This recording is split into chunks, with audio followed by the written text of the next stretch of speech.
Pagiliw, masinop at maasahan. Ganito inarawan ng ama ang kanyang 15 taong gulang na anak na itatago natin sa pangalang Ana. Ever since na inilabas ng kanyang nanay, active, mahilig sa mag-interaction, yun, masipag mag-aral. Pagdating naman sa bahay, talagang maaasahan mo siya. Actually, sa lahat magalang siyang bata. Aktibo rin bilang choir member si Ana sa kanilang simbahan. Nagtitiwala ako na sa pamamagitan nito yung anak ko ay mahubog, sa pamamagitan ng mga turo mula sa aming kinabibilangang mananampalataya. May choir practice. Ito ang madalas na paalam ng kanyang anak tuwing ginagabi sa pag-uwi.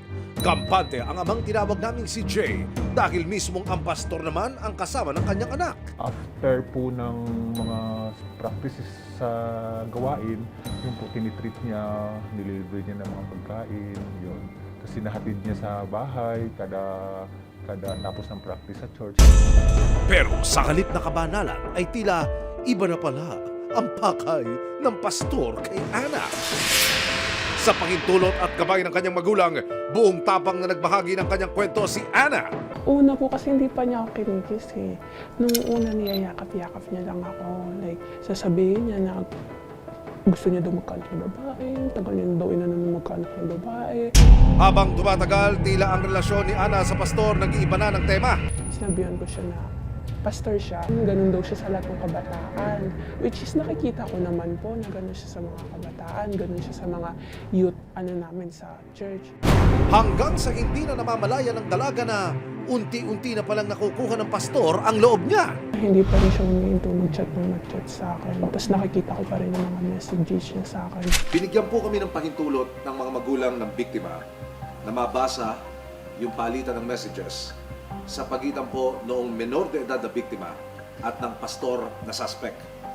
Pero dahil seryoso, pribado at masyado kong maselan ang nilalaman ng palitan ng mensahe, minarapat po namin hindi na ito idetalye sa inyo.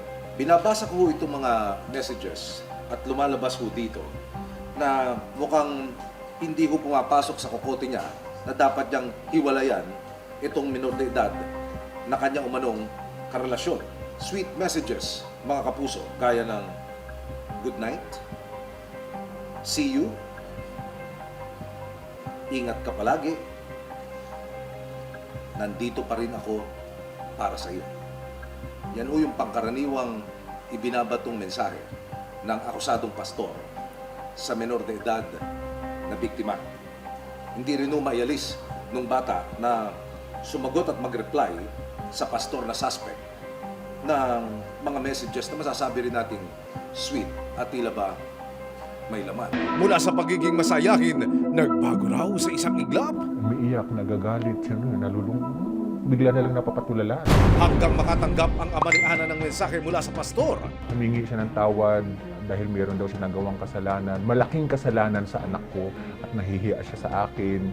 At may sinabi pa nga siya doon sa message na hanggat maaari daw ay ikip na lang namin at titigil na siya sa pagpapastor dahil sa kahihiyang ginawa niya. Dito na raw kinutuban si Jay at nag-imbestiga. Nung ang kuya na ang tumawag sa akin na papa, may malalim talagang problema sa kung saan ba yan? Nakikita ko yung kapatid ko kasi nasa sulok parating umiiyak. Tinatanong ko ano ba ang problema hanggang nagsumbong na siya sa akin.